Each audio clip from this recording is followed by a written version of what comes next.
dia fa isika menakavy mitsangana iaraka anao ny vavaka ao ariminy komio.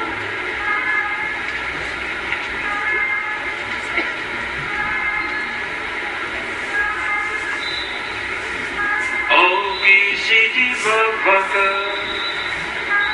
miantaminao izay rito enganeny sakafo arosona mba hanamasina anao ary ny famonjena tanteraky ny zanakao teo amin'ny afijaliana mba hoentiny eglizinao ka ho raisiny firenena rehetra mpakasitrahana amin'ny alalan'i Kristy Yesuspunna.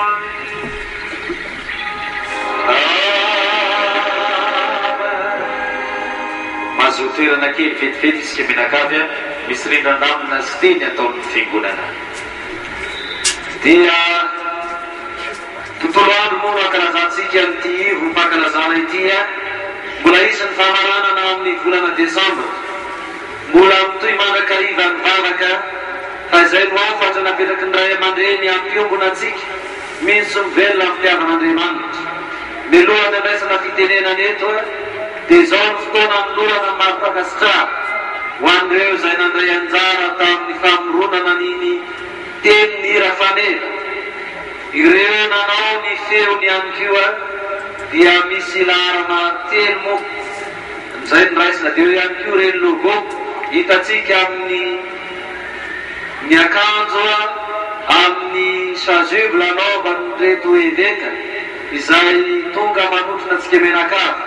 Mbola aveo moa ndray aman-dreny manolotra azy reo fa dia izany rehetra zany no atolotry ny tompon'andraikitra dia miangavy ny tompon'andraikitra ao amin'ny commission en communication azy mba hanolotra izany amin'ireo izay nahazo amin'izay fifaninanana izay. Fa mialohan'izay dia mampatsiahy antsika menakavy ao anatin'ny fankalazana ny taonjobily ihany koa ny fanaovana ny dimy vavaka na ny pelerinage izay mbola antsika menakavy eto amin'ny diocèse amin'ny 10 septambra ao ambiaky be.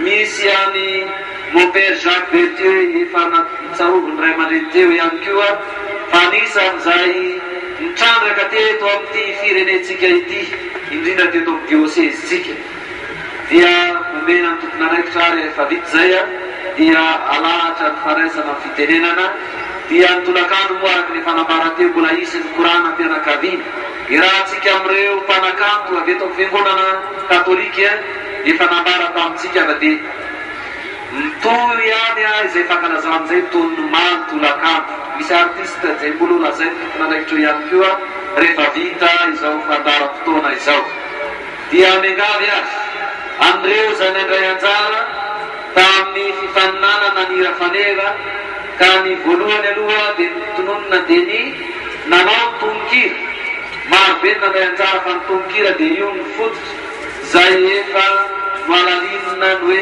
malaza ny tiana ambara amin'izao jovily izao ka namorona ny tononkira dia pretra eto anivon'ny diocèse n'Antananarivo dia mopera Odilon Zefira Razafy Manantso vikera ao amin'ny district amin'ny Maritsa. Reto avy azy ny nandray anjara tamin'ny hira faneva mandroso ety fa eto aloha eto ianareo dia hotolora ny tompon'andraikitra n'izay mampakasitrahana izay. Marke ihany koa fara niezaka sy ny fikarohana dia atao fa tsy gamba sahaza izay asa famorona dia nazo ny voalohany azy dia hira retontsika menakavy teo dia avy ao amin'ny district amin'ny Ambodratrimo dia ny ekara faralaza tehaka ho an'ny ekara faralaza dia miangavy ny solotenan'izy ireo na izy ireo mihitsy ny toga ety. Ny faharoa dia avy amin'ny district an'Ambomalaza dia ny choral Tambatra tehaka ihany koa ho amin'ny avy ao amin'ny district an'Ambomalaza ary ny fahatelo dia avy amin'ny district an'Kanjimato dia ny ekara Malaza. Ireo zany nandray anjara maro be ny nandray anjara asahirana amin'ny tsara fa dia zay moa mahafifaninanana azy. Ny avy amin'ny logo kosa ny 50 taona dia nahazo ny voalohany iranay voajason Jean Emile avy eo Anosy-Baraka district Anatamenaky. Dia manarao ohatra ihany fa ao amin'ny fanasana amin'ny sakafo zany a, dia ireo nasay ny évêque sy ny invité manokana dia isy ny t-shirt ny satroka izay omena amin'ny fahatsiarovana an'izao fankalazana izao. Ny faharoa dia rakotony aina fidy manantsoa ekara amomamory eka ihany ko azy. Ary ny fahatelo a dia rakoto Arso Stella avy eo amin'ny ekara Mangasoava. Dia atambatsika ary amin'ity amin'ny rehetrirehetra izay sorana amin'ireo izay nandray anjara tamin'izao fankalazana izao. Dia miangaro ny tompona raikitra azy anome an'izay maro fankasitrahana izay a. Dia mandritra an'izay ataontsika ny fiverenana ary lay hira fanena ny diosesy. Fianakaviana mino, fianakaviana mivelona, fitiavan'Andriamanitra mandrafitra ny fiangonana fiombonana. Ao fahovatsika indray any bokely mankalaza izao fankalazana io fankalazana izao sy fianakavy fiverenana ihany.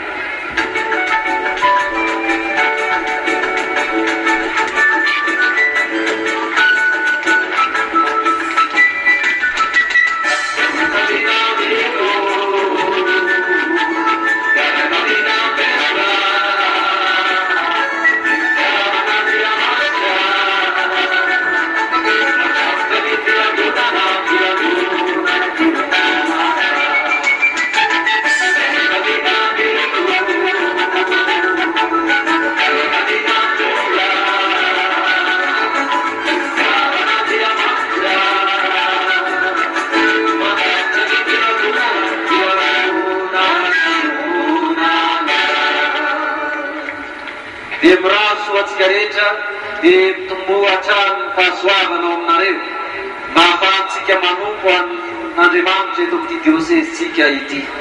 Toa fotoana fahaizana fitenenana azy.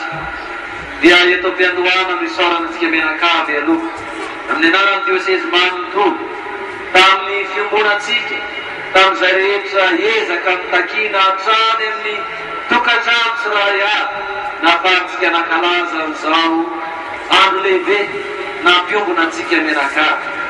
Misaotra tamin'ny fanomezan-tana tamin'ny tsirairay avy nanolotra an'izao chapiteau izao, nanolotra ihany koa ny sambo teo amin'ny fanamafisam-peo fikarakarana ny fahasalamana.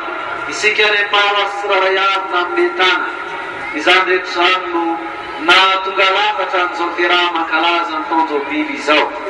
Na dia misy manan-kariva moa ny fanaizana fitenenana misaorana sy fankasitrahana ka dia nitondra ny teny vaoakan'Andriamanitra eto amin'ity dioseze ity dia miao amin'ny FFVA otrony avy eo amin'ireo vikaria mandrafitra ny dioseze manontolo. Izy ireo ny solotenantsika menakavy. Aorin'izay dia manambara ny hoe fiangonana fiombonana, tsy fiangonana mandrery ny fiangonana eto amin'ny diosezetsika fa miombana ny fiangonana eran-tany araky ny taratasy efa vakiany ray aman-dreny teo am-piandohana. Ka manambara n'izay fiangonantsika izay koa ny fisin'ny nonciature izany hoe ny solitenan'ny papa miasa sy monina eto amin'ity firenentsika ity. Noho ny aditsy andraikitra moa dia tsy eto anivontsika izy fa ny sekreterany kosa no eto anivontsika dia izy mitondra ny teny amin'ny alalan'izay solitenan'ny Papa Ray Masina miasa eto amin'ny firenentsika.